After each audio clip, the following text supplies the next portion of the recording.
Hello all, welcome to my channel. కొంచెం late అయినా I అనే సినిమా చూసొచ్చా. సింపుల్గా చెప్పాలంటే ఒక 2-3 రోజుల నుంచి మనం బిర్యానీ తినిన తర్వాత ఇంటికి వచ్చి ప్రశాంతంగా పల్చగా పప్పుచారు, అన్నం, అప్పడాలు తింటే ఎలా ఉంటుంది? అదేనండి, కంటిన్యూస్గా కమర్షియల్ మాస్ సినిమాలు చూసి వచ్చిన తర్వాత సరదాగా, కూల్గా, జోవెల్గా ఉండే ఒక సినిమా చూస్తే ఎలా ఉంటుందో ఈ సినిమా చూసాక నాకు అదే ఫీలింగ్ వచ్చింది. ఈ సినిమా చూడడానికి మెయిన్ రీజన్స్ వచ్చి GA2 ప్రొడక్షన్ హౌస్ నుంచి సినిమాని ప్రొడ్యూస్ చేశారు. ట్రైలర్ కూడా సరదాగా సాగే సినిమాలా అనిపించింది. ఈ సినిమాలో హీరోగా నార్ని నితిన్ యాక్ట్ చేశారు, మన జూనియర్ ఎన్టీఆర్ వాళ్ళ బామ్మరిది. ఓవరాల్ గా సినిమా ఎట్లా అనిపించిందంటే కొన్ని విషయాలు తప్పితే ఒక డీసెంట్ వాచ్ అనిపించింది. దాని గురించి డీటెయిల్ గా నాకేం నచ్చలేదు, ఏం నచ్చిందో చెప్తా. ముందుగా పాజిటివ్స్.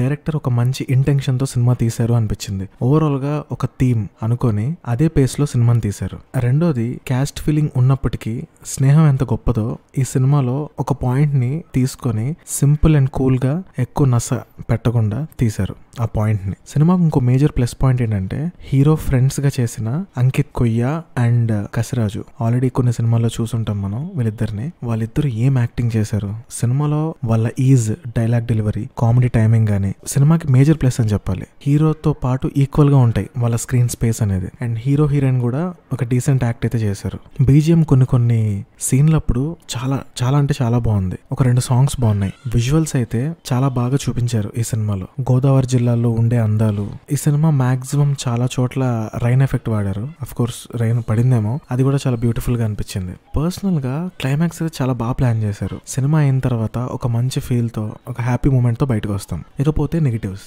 నాకు పర్సనల్ గా ఫస్ట్ హాఫ్ లో కొన్ని అడల్ట్ జోక్స్ ఉన్నాయి, డబుల్ మీనింగ్ డైలాగ్స్ కొన్ని. అవి ఫ్యామిలీతో కూర్చున్నప్పుడు కష్టం అనిపించింది. అవి లేకపోయినా కూడా సినిమా ఎక్సలెంట్ ఉంటది. అంత అవసరమైన లేదనిపించింది ఆ కామెడీ సీన్స్ పెట్టడానికి. రీజన్ ఏంటో మరి.